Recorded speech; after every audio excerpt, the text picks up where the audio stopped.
وہاں کے لوگ خدا یسوع مسیح کو پہچان لیتے ہیں. وہ کہتے ہیں کہ اے مالک، ہم جانتے ہیں کہ اگر ہم تیری پوشاک کا چھو لیں گے تو ہم شفا پائیں گے. اس حد تک مقبول ہو چکے تھے. تو خدا یسوع مسیح نے پھر ان کے خدا یسوع مسیح جنہوں نے چھوا پوشاک انہوں نے شفا پائی. اور یہ ہمارا پہلا سفر ہم اس سے جیسے دکھوں کے سال کا کہتے ہیں کہ خدا یسوع مسیح نے کیا کیا. اس میں 5,000 لوگوں کو کھانا کھلایا اور اس کے بعد خدا یسوع مسیح پانی پر چلتے ہوئے ملتا ہے اور پھر ہمارے شفا کو پوشاک کو چھونے کے بارے میں ہمیں ملتا ہے. یہ ہمارا نا پہلا سفر جو دکھوں کے سال کے بارے میں ملتا ہے. یہ بھی گلیل کے علاقہ میں سارا اسی اوریجن میں ہوا ہے سارا.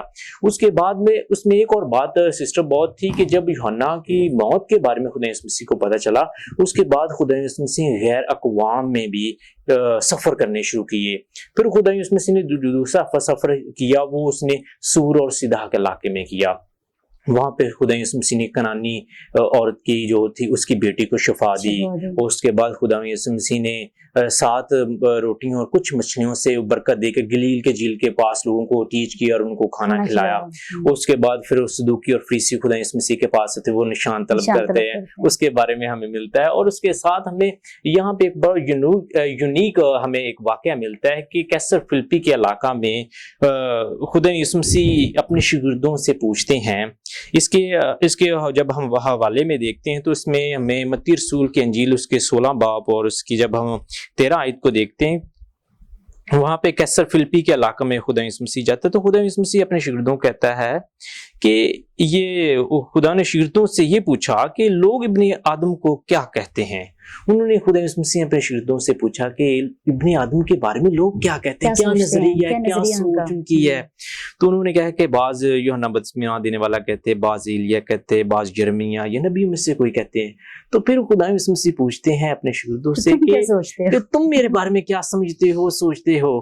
تو وہاں پہ جو خدا کا شاگرد پطرس تھا وہ بہت خوبصورت بات کرتا ہے. شمعون جو پطرس تھا وہ کہتا ہے کہ یسوع نے جواب میں شمعون پطرس نے جواب میں کہا تو زندہ خدا کا بیٹا مسیح ہے. تو یسوع نے جواب میں اس سے کہا مبارک ہے تو شمعون بر یونا، کیونکہ یہ بات گوشت اور خون نے نہیں بلکہ میرے باپ نے جو آسمان پر ہے تجھ پر ظاہر کی ہے. تو سسٹر میں اس بات پر تھوڑا سا ایمفاسائز کرنا چاہتا ہوں کہ سب سے بڑی بات ہے کہ ہم خود سے مسیح کو خدا کا بیٹا نہیں کہتے، بلکہ یہ بات خدا میں ہم میں ڈال دی ہے. یہ خدا کا ریویل کر دی، خدا کا فضل ہے، یہ خدا کی بلیسنگ، اس کی محبت ہے ہمارے ساتھ کہ انسان اپنے خون اور اپنی طاقت اپنے گوشت کے ذریعے سے کبھی بھی خدا کو بیٹا نہیں کہہ سکتا. یہ خدا کا فضل ہے جو اس نے ہم پر ظاہر کیا ہے. میں آپ کے اسی بات کے اس حوالے سے ایڈ کرنا چاہوں گی. یوحنا 6 باب اس کی 44 ورس میں لکھا ہے، کوئی میرے پاس نہیں آ سکتا جب تک باپ جس نے مجھے بھیجا ہے اسے کھینچ کر نہ لے آئے، اور میں اسے آخری دن پھر زندہ کروں گا. باپ کھینچ لایا ہے، کھینچ کے لاتا ہے، کال کرتا ہے، بلاتا ہے، اپنی مرضی سے نہیں آ سکتا جب تک باپ اس کو کھینچ کر نہیں لے آتا.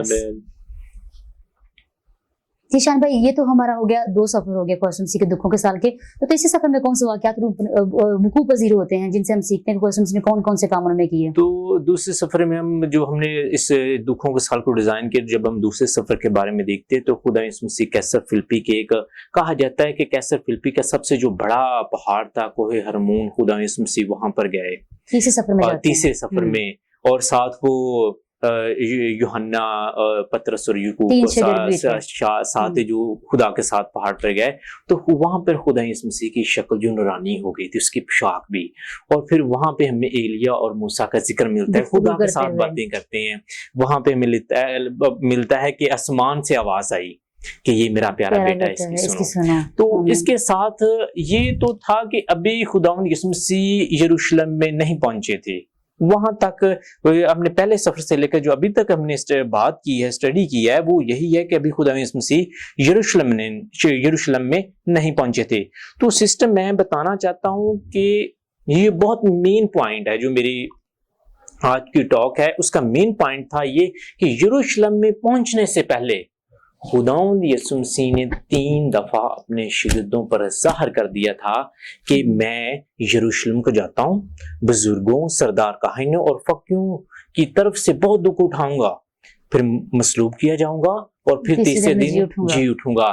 تو یہ بات جی اٹھنے اور مصلوب ہونے کی بات کہ میں یروشلم کو جاتا ہوں، یہ خداوند یسوع مسیح نے یروشلم میں داخل ہونے سے پہلے اپنے دکھوں کے سال میں شاگردوں کو 3 دفعہ کی. اس کا جب حوالہ دیکھتے ہیں اس میں متی رسول کی انجیل اس کا 16 باب اور 21 آیت میں ملتا ہے، اور متی رسول کی انجیل اس کا 17 باب اس کی 22 اور 23 آیت میں ملتا ہے، اور ساتھ پھر متی رسول کی انجیل اس کا 20 چیپٹر اور اس کی 17 سے 19 آیت میں ہمیں ذکر ملتا ہے، جہاں پہ کلیئرلی خدا نے کہا ہے کہ میں یروشلم میں جاتا ہوں، وہاں پہ مجھے مصلوب کیا جائے گا اور پھر میں تیسرے دن مردوں سے جی اٹھوں گا. یہ ہمیں تیسرے سفر میں ہمیں ملتا ہے. اور جب ہم چوتھے سفر کے بارے میں بات کرتے ہیں تو چوتھا سفر شروع ہوتا ہے متی رسول کی انجیل کے 21 چیپٹر سے شروع ہوتا ہے، اور یہ ہمیں 27 چیپٹر تک ہم چلتے ہیں. تو جو متی رسول کی انجیل کا 21، 22 اور 23 چیپٹر ہے، اس میں ملتا ہے کہ جو 21 چیپٹر میں خدا یسوع مسیح یروشلم میں داخل ہوتے ہیں اور ہمیں کھجوری اتوار کے بارے میں ذکر ملتا ہے، اور اس کے بعد خدا یسوع مسیح پھر ہیکل میں جو جاتے ہیں دکھوں کے سال میں، تو داخل ہونے کے بعد جو پہلی دفعہ ہیکل میں جاتے ہیں تو پھر ہمیں ملتا ہے کہ خدا یسوع مسیح پھر وہاں پہ کبوتر فروشوں کو بیچنے تجارت کرنے والے لوگوں کو خدا یسوع مسیح نے پھر وہاں سے نکالا، سیکنڈ ٹائم نکالا. پھر خدا یسوع مسیح نے کہا کہ میرا باپ کا گھر دعا کا گھر ہے، دعا کا گھر کہلائے گا، اور تم نے ڈاکوؤں کی کھو. یہ سیکنڈ ٹائم خدا یسوع مسیح نے کیا. اور اس کے بعد خدا یسوع مسیح نے فرشتوں سے کمیونیکیشن کی، ڈفرنٹ پیرابلز پر خدا یسوع مسیح نے پھر ان سے بات کی، تمثیلیں مثالیں دی ان کو. اور جب ہمیں 21 سے 23 اور 22 چیپٹر یسوع مسیح ہیکل میں جب جاتے ہیں تو وہاں پہ ہمیں 2 بیٹوں کی تمثیل ملتی ہے، اس میں شادی کی اضافت کی تمثیل ملتی ہے، اس طرح سے ہمیں ملتا ہے. اور جب ہم 24 چیپٹر میں دیکھتے ہیں، 24 اور 25 چیپٹر، جب خدا یسوع مسیح ہیکل سے باہر آتے ہیں 24 چیپٹر کے مطابق، تو خدا یسوع مسیح زیتون کے پہاڑ پر بیٹھ جاتے ہیں. تو وہاں پہ وہ تعلیم دینا شروع کرتے ہیں. وہاں پر خدا یسوع مسیح نے مصیبتوں کے بارے میں بتایا، اور خدا یسوع مسیح نے ابن آدم کی آمد کے بارے میں 10 کواریوں کو واقعہ ہمیں ملتا ہے.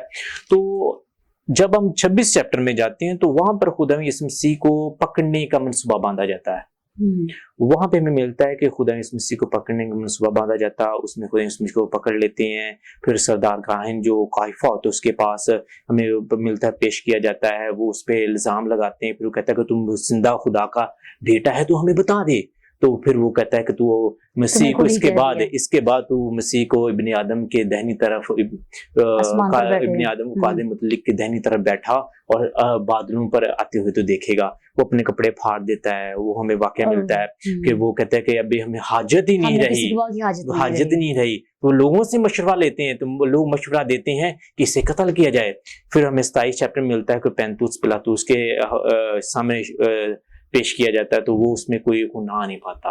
بالکل. وہ کہتا ہے پھر جب اس کو لوگوں کی رائے پوچھتا ہے کہ تم کیا چاہتے ہو، کہتے ہیں کہ ہماری خاطر برابا کو چھوڑ دے.